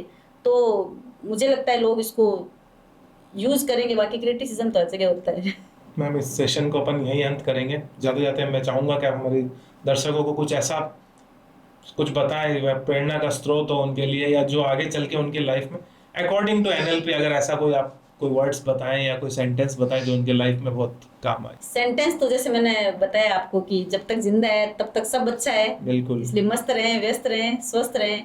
और खुद की एनएलपी करना हो तो कुछ छोटी छोटी चीजें हैं, जैसे ना मैंने आपको बताया कि है ना 3 तरह से स्टोर होती है बॉडी में चीजें, विजुअल के रूप में, ऑडियो के रूप में और फीलिंग्स के रूप में। तो आप खुद अगर इस पे काम करना चाहें तो या तो आप किताब के माध्यम से भी सीख सकते हैं, यूट्यूब के माध्यम से भी सीख सकते हैं। छोटा सा एक शॉर्ट में मैं आपको बताऊं, अगर आपको विजुअल हटाना है तो आप है ना अपने सामने 3 फीट की दूरी पे एक टीवी इमेजिन करो, ठीक है। और जो विजुअल आपके दिमाग में आ रहा है ना वो उस टीवी पे देखो आप। फिर आप उस टीवी पे आंखें बंद करके ही, जैसे आप अपने हाथ से उसको मिटा रहे हो, रिमोट से उसकी साउंड धीरे कर रहे हो, ठीक है, उसको ब्लर कर रहे हो, ब्लैक एंड व्हाइट कर रहे हो, ये छोटी सी टेक्निक है। तो ये जो विजुअल आपके पड़े हैं ना उनको मिटाने का काम करेगी, ठीक है। फिर उसकी जगह आप जो अच्छे विजुअल हैं आपके, जो आपकी लाइफ की अच्छी इवेंट है, उनको उस टीवी पे देखो, ठीक है। तो इस तरह से आप इसको बदल सकते हो। आपकी बॉडी में फीलिंग है, कहीं कोई ऑडियो पड़ा है, तो एक है ना बहुत सिंपल सी टेक्निक है, थंब टेक्निक बोलते हैं उसको, कि अपना लेफ्ट जो हैंड है उसको आगे करो और जैसे, ठीक है। अब आप देखो कि आपके दिमाग में जो नेगेटिव ऑडियो चल रहा है, आंख बंद करके वो नेगेटिव ऑडियो आप अपने दिमाग में सुनो। फिर आप उसको सुनो कि ना अगर जॉनी लीवर इसको बोलता तो कैसे बोलता है, अगर अमिताभ बच्चन इसको बोलता तो कैसे बोलता। ऐसे आप इमेजिन करोगे ना तो उसकी जो इंटेंसिटी है ना वो कम हो जाएगी। फिर आप उसको देखो कि वो निकल के आपके बाजू में आ रहा है, आपके कंधे में आ रहा है और ये आपके अंगूठे तक आ गया। अब सामने एक वैक्यूम क्लीनर है, वो उसको खींच के ले गया, ठीक है। अब आप अपना हाथ नीचे कर लो, अब आप अपना राइट हैंड आगे करो और वो जो बिलीफ था, जो भी ऑडियो आपके अंदर था, जैसे मान लो किसी ने आपको कह दिया कि, या आपके अंदर का है कि मैं बहुत मोटी हूँ, मैं पतली नहीं हो सकती, सिंपल सा एग्जांपल है, तो वो आपने बाहर निकाल दिया। अब आप नया सेंटेंस आपका क्या हो गया, मैं कुछ भी खाऊं मैं हमेशा, मेरी बॉडी बैलेंस रहती है, ठीक है, फिट रहूंगा, मैं फिट रहूंगी, रहती हूँ, चाहे मैं कुछ भी खा लूँ, चाहे मैं घी खा लूँ, चाहे मैं मिठाई खा लूँ, मेरा बॉडी वेट वही रहता है, ठीक है। तो ये एक मैंने एग्जाम्पल दिया आपको, बिलीफ कोई भी हो सकता है। तो आप इसको इमेजिन करो कि ये आपके राइट हैंड के अंगूठे से आपके अंदर जा रहा है, ये आपके हाथ में गया, आपके कंधे में गया, वहां से आपके दिमाग में गया। अब आप उसको अंदर ही अंदर बोलो कि मैं चाहे कुछ भी खाऊं मैं हमेशा फिट रहूंगी, मेरा वजन नहीं बढ़ेगा, मेरा वजन बैलेंस रहेगा। इसको आप अपने दिमाग में सुनो, आप अपने इसको बॉडी के एक एक पार्ट में, एक एक सेल में सुनो। तो इसको आप कम से कम 100-200 बार जब आप इसको रिपीट कर लोगे ना, तो जो वो जो पुराना जो ऑडियो था ना वो निकल जाएगा और नया ऑडियो है वो, तो जब भी कभी आप कुछ खाओगे तो आपके दिमाग में वो नहीं आएगा कि मैं मोटी हो जाऊंगी या कुछ, आपके दिमाग में ये आएगा कि मैं कुछ भी खाऊं, मेरा जो शरीर है वो बैलेंस रहेगा, ठीक है। और फीलिंग, कई बार नॉन वर्बल जो बिहेवियर होता है, किसी ने आपको आंखें दिखा दी, किसी ने आपका मजाक उड़ाया, तो वो खाली फीलिंग होती है एक अंदर। तो उसके लिए एक सिंपल सी टेक्निक हम बताते हैं कि आप इमेजिन करो जो भी फीलिंग आपको आ रही है, उस फीलिंग को आप इमेजिन करो कि कौन सी फीलिंग है, कहाँ आ रही है, आपकी चेस्ट में आ रही है, आपकी सिर में आ रही है, जहाँ भी आ रही है, उसको आप एक काले धब्बे की तरह इमेजिन करो कि वो एक काला धब्बा बन के आपकी पेट पे, छाती पे, सिर में, जहाँ भी है। फिर आप इमेजिन करो कि आप एक झरने के नीचे खड़े हो, ठीक है, और उस झरने से जो पानी आ रहा है वो उन सारे धब्बों को मिटा रहा है, हाँ, बहा कर ले जा रहा है। तो जो भी आपके अंदर जो फीलिंग्स है वो सारी बाहर निकल जाएगी। ये बहुत सिंपल टेक्निक से, अगर थोड़ी बहुत अगर आपको कोई इश्यूज है तो इससे ठीक हो जाते हैं। बहुत बहुत धन्यवाद मैम, आपने इतने सुंदर तरीके से, इतने इंस्पिरेशनल तरीके से बताया। मैं जनता को बताना चाहूँगा कि हम मैम की सारी डिटेल्स यहाँ कैप्शन सेक्शन में लिख देंगे, आप ये किताब भी जरूर पढ़ें। और अगर आपको लगता है कि आपको लाइफ में कहीं एनएलपी के थ्रू बेनिफिट मिल सकता है, तो आप अपने आसपास जो भी क्रेडिबल कोच हैं उनसे कांटेक्ट करें, नहीं तो मैडम से कांटेक्ट कर सकते हैं। धन्यवाद मैम। Thank you.